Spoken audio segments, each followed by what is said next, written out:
রবিবার ভোটের নির্ঘণ্ট প্রকাশের পরেই সোমবার একে একে রাজনৈতিক দলগুলির প্রার্থী তালিকা প্রকাশ্যে আসছে। বামেদের প্রার্থী তালিকা ঘোষণার পরেই সামনে এসেছে বিজেপির প্রার্থী তালিকা। প্রথম দফার 144 প্রার্থীর নাম ঘোষণা করল বিজেপি। গত কয়েকদিন ধরে জল্পনা ছিল নন্দীগ্রামের পাশাপাশি এবারে আরও একটি আসন থেকে লড়বেন শুভেন্দু অধিকারী। 2021 নির্বাচনে মুখোমুখি লড়েছিলেন শুভেন্দু অধিকারী ও মমতা বন্দ্যোপাধ্যায়। এবারেও ভবানীপুর ও নন্দীগ্রামের প্রার্থী শুভেন্দু অধিকারী, খড়গপুর সদরের প্রার্থী দিলীপ ঘোষ, বরানগরের প্রার্থী সজল ঘোষ, হরিণঘাটায় প্রার্থী অসীম সরকার, শিবপুরে প্রার্থী রুদ্রনীল ঘোষ, আসানসোল দক্ষিণে অগ্নিমিত্রা পল, শিলিগুড়িতে প্রার্থী শঙ্কর ঘোষ, ভাটপাড়ায় প্রার্থী পবন সিং, ময়ূরেশ্বরে প্রার্থী দুধ কুমার মণ্ডল, মুর্শিদাবাদে প্রার্থী গৌরী শঙ্কর ঘোষ, পুরসুরায় প্রার্থী বিমান ঘোষ, ময়নার প্রার্থী অশোক দিন্দা, হাওড়া উত্তরের প্রার্থী উমেশ রাই, সিউড়িতে প্রার্থী জগন্নাথ চট্টোপাধ্যায়, ফালাকাটার প্রার্থী দীপক বর্মন, ঘাটালের প্রার্থী শীতল কপাট, মাটিগাড়া নকশালবাড়িতে প্রার্থী আনন্দময় বর্মন, মালতী রাভারায় প্রার্থী হয়েছেন তুফানগঞ্জ থেকে, বঙ্কিমচন্দ্র ঘোষ হয়েছেন চাকদা থেকে, রানাঘাট উত্তর পশ্চিমে প্রার্থী পার্থ সারথী চ্যাটার্জি, রানাঘাট উত্তর পূর্বে অসীম কুমার বিশ্বাস, রাসবিহারীতে প্রার্থী স্বপন দাশগুপ্ত, শালতোড়ায় প্রার্থী চন্দনা বাউড়ি, তারকেশ্বরে প্রার্থী সন্তু পান,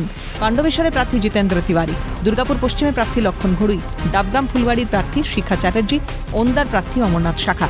রাজ্যবাসীকে সঙ্গে নিয়ে ভোট যুদ্ধে নেমেছে বিজেপি একমাত্র বিশ্বাসযোগ্য বিকল্প বললেন বিজেপির মুখপাত্র দেবজিৎ সরকার। আমরা পশ্চিমবঙ্গের সাধারণ মানুষকে নিয়ে সরাসরি এই নির্বাচনী যুদ্ধে অবতীর্ণ হয়েছি।